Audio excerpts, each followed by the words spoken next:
कुरुक्षेत्र युद्ध में विजयी होने के उपरांत चक्रवर्ती सम्राट महाराज युधिष्ठिर ने राजसूय यज्ञ संपन्न किया। उन दिनों सिंहासन पर बैठने के पश्चात राजा अपनी चेष्टा घोषित करने के उद्देश्य से विश्व भर में विचरण हेतु एक घोड़ा छोड़ता था और किसी भी राजकुमार या राजा को एक स्वतंत्रता थी कि वह उस सम्राट की सत्ता को माने या ना माने।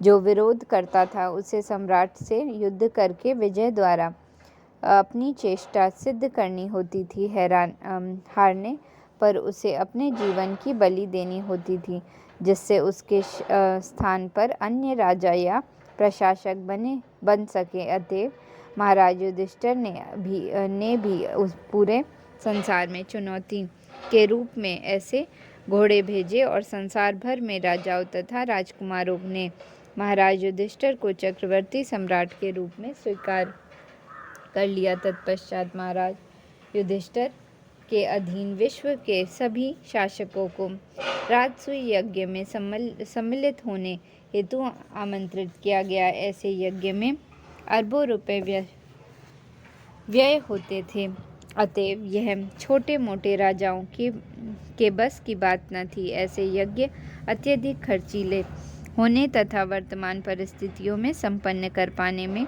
कठिन होने से इस कलयुग में संभव नहीं है। न ही कोई ऐसे निपुण पुरोहित रह गए हैं जो ऐसे यज्ञ का भार अपने ऊपर ले सकें।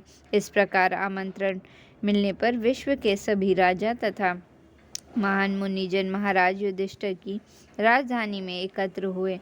इस अवसर पर महान दार्शनिकों, धर्मज्ञों, वैद्यों, वैज्ञानिकों तथा सारे महान ऋषियों सहित संपूर्ण समाज को आमंत्रित किया गया। कहने का तात्पर्य यह है कि समाज में ब्राह्मण तथा क्षत्रिय सर्वोच्च व्यक्ति होते थे और वे सभी उस सभा में आमंत्रित थे। समाज में वैश्य तथा शूद्र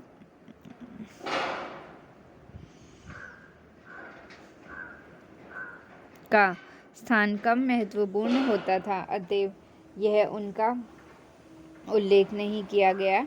आधुनिक युग में सामाजिक कार्यकलापों में परिवर्तन होने से वृत्तिपरक पदों के रूप में मनुष्य की महत्ता भी बदल गई है। इस प्रकार उस महान सभा में भगवान श्री कृष्ण सबकी आंखों के तारे बने हुए थे। प्रत्येक व्यक्ति भगवान श्री कृष्ण को देखना चाह रहा था और प्रत्येक व्यक्ति उनको सादर प्रणाम करना चाहता था। भीष्मदेव को यह सब कुछ स्मरण था, अतएव उन्हें प्रसन्नता थी कि उनके आराध्य पूर्ण पुरुषोत्तम भगवान उनकी आंखों के सामने अपने वास्तविक स्वरूप में उपस्थित थे। अतएव परम भगवान पर ध्यान लगाने का अर्थ है उनके कार्यकलापों, रूप, लीलाओं, नाम तथा महिमा का ध्यान करना। परम पूर्ण के निराकार पक्ष का ध्यान लगाने के भ्रम से यह अधिक सरल है। श्रीमद् भागवत गीता में यह स्पष्ट कथन है कि श्री भगवान के निराकार पक्ष का ध्यान करना अत्यंत कठिन है। यह वास्तव में कोई ध्यान नहीं, यह तो समय का अपव्यय मात्र है, क्योंकि इससे शायद ही कभी वांछित फल प्राप्त होता है। किंतु भक्तगण श्री भगवान के वास्तविक स्वरूप तथा उनकी लीलाओं का ध्यान करते हैं, इसलिए श्री भगवान भक्तों के लिए सहज सुलभ हैं। उनका उल्लेख भी श्रीमद् भागवत गीता में हुआ है। श्री भगवान अपनी दिव्य लीलाओं से अभिन्न हैं। इस श्लोक में इसका भी संकेत हुआ है कि जब भगवान श्री कृष्ण मानव समाज के समक्ष विशेष रूप से कुरुक्षेत्र के युद्ध में साक्षात उपस्थित थे, तो वे उस समय के महानतम पुरुष माने गए। भले ही तब उन्होंने पूर्ण पुरुषोत्तम भगवान न स्वीकार किया गया हो। यह प्रचार कि कोई महापुरुष मृत्यु के पश्चात ईश्वर की तरह पूजा जाता है भ्रामक है, क्योंकि मृत्यु के पश्चात किसी भी मनुष्य को ईश्वर नहीं बनाया जा सकता। न ही श्री भगवान कभी मनुष्य हो सकते हैं, भले ही वे साक्षात विद्वान क्यों न हों। ये दोनों ही विचार कुधारणाएं हैं मानववाद का विचार भगवान श्री कृष्ण पर लागू नहीं होता। भगवान श्री कृष्ण ही एक परम भगवान है, लेकिन उन्होंने अपनी अचिंत्य शक्ति द्वारा अपने आप को अनेक पूर्णांशों में, विभिन्नों में विस्तारित कर रखा है। अद्वैत की धारणा उनकी इस अचिंत्य शक्ति के बारे में अज्ञान के कारण है। श्रीमद् भागवत गीता में श्री भगवान कहते हैं कि जो अल्पज्ञ हैं, मात्र में वे ही उन्हें मनुष्य मानते हैं। ऐसे अल्पज्ञ व्यक्ति श्री भगवान की अचिंत्य शक्तियों को नहीं जानते। वे अपनी अचिंत्य शक्तियों से सबके हृदय में उसी प्रकार विद्यमान है जिस प्रकार सूर्य संसार भर के लोगों के समान विद्यमान है। श्री भगवान का परमात्मा रूप उनके पूर्ण अंश का विस्तार है। वे अपनी अचिंत्य शक्ति के से प्रत्येक हृदय में परमात्मा रूप में अपना विस्तार करते हैं। वे अपने व्यक्तिगत तेज के विस्तार द्वारा ब्रह्म ज्योति का ज्वालामय मान तेज के रूप में व्यक्तिगत तेज हैं। अतएव उनमें तथा उनके तेज ब्रह्म ज्योति तथा या परमात्मा रूप में पता नहीं है। वे ब्रह्म ज्योति तथा परमात्मा को भगवान श्री कृष्ण से भिन्न समझते हैं। भीष्मदेव के मन से द्वैत की यह कुधारणा पूर्ण रूप से मिट चुकी है और वे अब संतुष्ट हैं कि वे भगवान श्री कृष्ण ही हैं जो सब कुछ हैं। यह अनुभूति महात्माओं या भक्तों को ही प्राप्त होती है, जैसा कि श्री बेचारी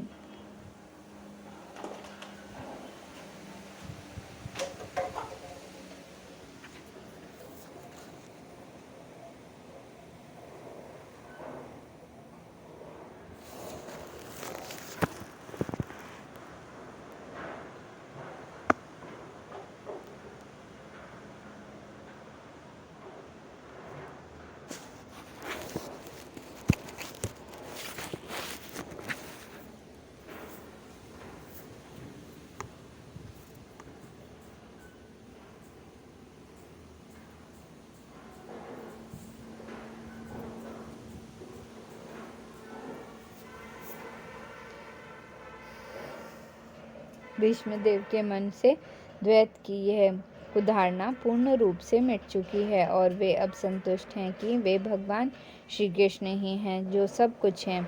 यह अनुभूति महात्माओं या भक्तों को ही प्राप्त होती है, जैसा कि श्रीमद् भागवत गीता में कहा गया है कि श्री वासुदेव ही सर्वा हैं और श्री वासुदेव के बिना किसी का कोई अस्तित्व नहीं है। श्री वासुदेव या भगवान श्री कृष्ण ही आदि परम पुरुष हैं जिसकी पुष्टि अब भीष्मदेव द्वारा हो रही है। भीष्मदेव ब्रह्म 12 महाजनों में से एक हैं। अतएव नव जिज्ञासु तथा शुद्ध भक्तों दोनों का समान रूप से उनके चरणों चिन्हों का अनुसरण करने का प्रयास करना चाहिए।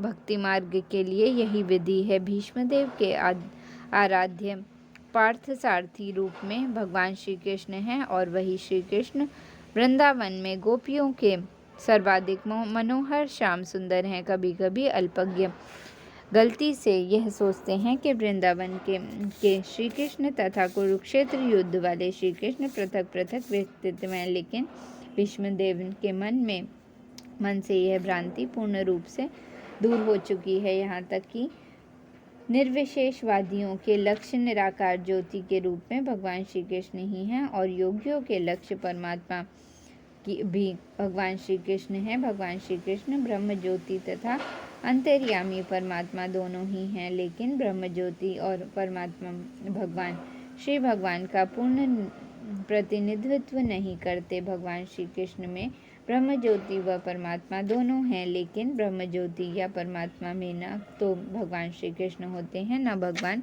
श्री कृष्ण के मधुर संबंध। अपने साकार रूप में भगवान श्री कृष्ण पार्थसारथी